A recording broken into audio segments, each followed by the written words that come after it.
consumer. Why did you allow it? Hindi pa tapos yung proyekto, namigay na ng dividends. Oh, isa pa yung, hindi pa nga tapos yung proyekto pala.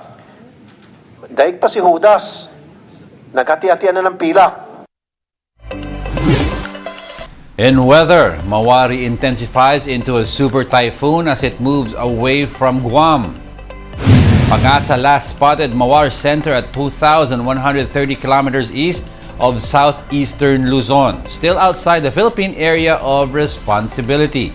The super typhoon is expected to enter PAR between Friday evening and Saturday morning.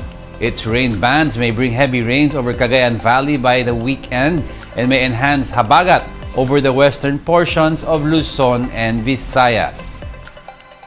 Dapat paghanda natin yung posibleng malalakas na ulan, malalakas na hangin kasi parehong inaasahan natin dala nitong bagyong si Mawar itong mga hydromet hazards. Ang nakikita natin is provinces over the northern Luzon area. Possibly Batanes, Ilocos Norte, Cagayan, Apayao. Iyan po ilan sa mga dapat maghanda. We'll be back with more stories after the break. Keep it here on One News.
You're still watching One News Now. I'm Diego Castro.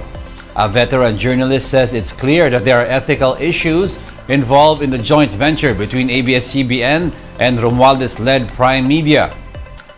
Speaking to One News, the big story, Center for Media Freedom and Responsibility trustee Virgel Santos says it's clear that the deal is struck to further mutual interests between the two companies. He says ABS-CBN is trying to gain political power by partnering with Romualdez's firm, while Prime Media wants to benefit from ABS-CBN's media power. Santos expresses concern over the deal, noting that it is laced with ethical issues, especially on news reporting. There is no need to test whether ABS-CBN would be able to withstand, the demands of its majority owners, when it comes to the treatment of the news. I can't imagine that. A media company, especially a news company, is necessarily, if it were to stick religiously with basic media ethics, should not be in partnership at all with the political power. We are looking at the wrong management. At tinitingnan natin yung magmamanage ng newsroom. Hindi natin tinitingnan kung sino magmamanage ng buong kumpanya. And clearly enough, ang majority owner doon, yung Prime News, hindi ang ABS-CBN. In the same program, Santos noted that ABS-CBN is now trying to gain more political power as their lack of it during the previous administration led to the denial of their franchise renewal. Santos says the timing of the deal is, quote, rather curious and interesting, especially as it happened amid seeming tensions concerning the House leadership. Wala mo nakikitang serious batikos doon sa sa ruling power. Pero ngayon magkakaroon ng serious batikos yan doon sa kalaban ng ruling power. Especially now that, as I've said, there seems to be a very serious realignment of forces within the ruling power itself. Yung kina Martin and Marcos at kina Duterte and their long-time partners na mga Arroyos. In other news, ang totoong narcolist star alias Bicoy just went from being a viral vlogger to a convicted perjurer.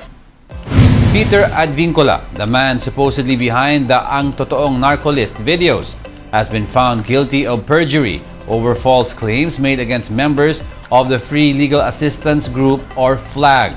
FLAG lawyers sued Advincula for linking them to an alleged ouster plot against former President Rodrigo Duterte. Advincula's testimony was used in a sedition complaint filed by the PNP against dozens of respondents, including members of the opposition. Noon pa naman sinasabi na wala naman katunayan yon. At ngayon ay nakita na natin yung desisyon. File pa ng motion for reconsideration ang akusado, si Bicoy, o kaya mag-a-appeal. Siyempre kung may ganun na mga hakbang, ay lalabanan namin yon.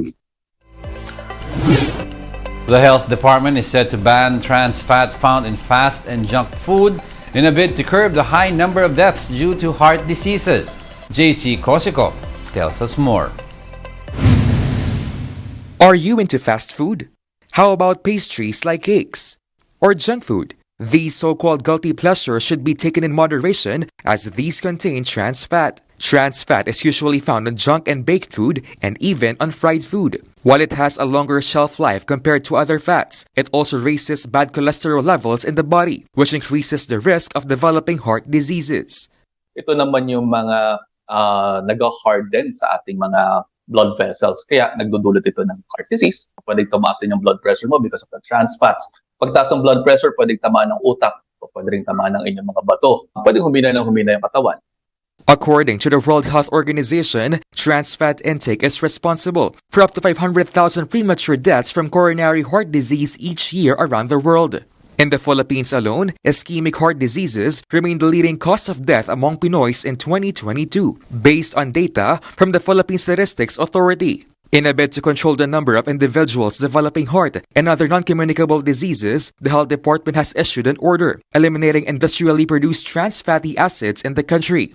Under the order, production, distribution, and importation of processed food products will be prohibited starting June 19. This means manufacturers will have to resort to healthier alternatives for their products. Establishments who will violate the order will have their CPR suspended or cancelled. This means they'll no longer be allowed to sell their products. Offenders may also face penalties and sanctions for violation of the Food Safety Act. Meantime, while the order is still not yet in place, experts are calling on the public to check nutrition labels of products.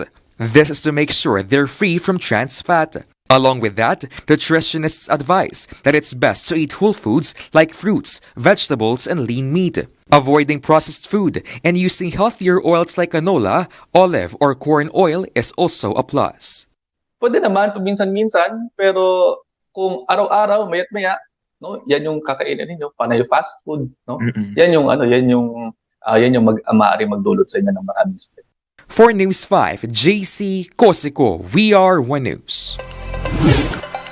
And that's it for this hour. Join us again at 7:45 a.m.